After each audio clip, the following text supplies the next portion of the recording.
So we're going to do the tutorial, and the first question is, place a transfer function from example 1 into Simulink and run suitable tests on the input and observe the outputs. And we're giving the values force is equal to 1 Newton, damping is equal to 0.3 and K equals 0.2. Okay, you give an example of what a suitable test would be. So to put this into Simulink, the best way is to have a look at example 1. But example 1 written as a transfer function. So you can see that the input is F and the output is Y, is position. So that's 1 over BS plus K. So let me go over to Simulink and start a blank model.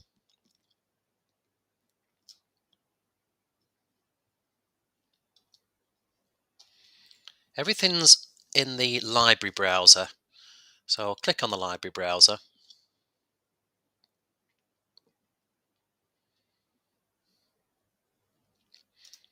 And open up the Simulink. And I want a transfer function. Let's start off with that. You'll find that under continuous because it's a simulation of a continuously moving system. So I'll find transfer function, and it just starts off with a basic 1 over s plus 1, and drag that into my screen. You have to be patient. Sometimes it's a little bit slow, a little bit laggy. Okay, so we have 1 over s plus 1 as a standard transfer function. Let's have a look at the values. So it's in this same format, 1 over something s plus something. So 1 over bs plus k. So what's b?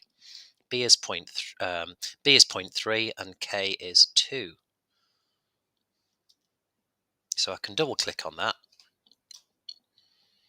So the first part in the denominator is b. So it's 0.3. And the second one is 2, like so. So I can OK that. And if you can't see it, if it says num over den, you can always just drag that to be a bit bigger. Okay, and then it says suitable tests would be a step input and a graph of the response. So a step input would be of 0. Remember, the input is force, so it would be 0 newtons, and then it would suddenly go to the input, which is 1, so 0 to 1. So we can find a step input back on the Simulink under sources,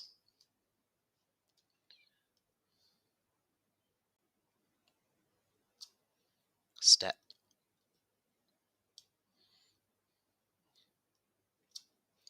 and connect the two. That's the input. Now we want it to go from 0 to 1, so I'm double click on the step. Every time you want to have a look, I don't know if I mentioned that on the transfer function, it's a double click, and that will allow you to change items. So this says step time. It steps after 1 second. It starts off with 0. This will be 0 newtons in this case, and its final value will be 1 or 1 newton. So we can actually leave it just like that.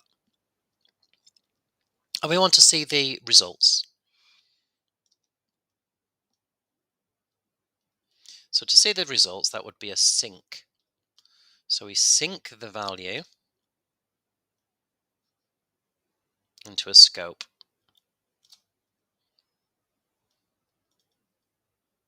Like so. So I'll just maximize that. So that's our system. It will run for 10 seconds. Let's click on the run.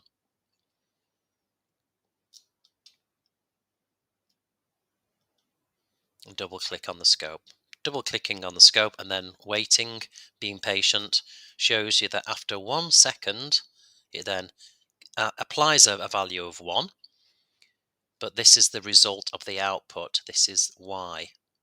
So it takes some time to get there.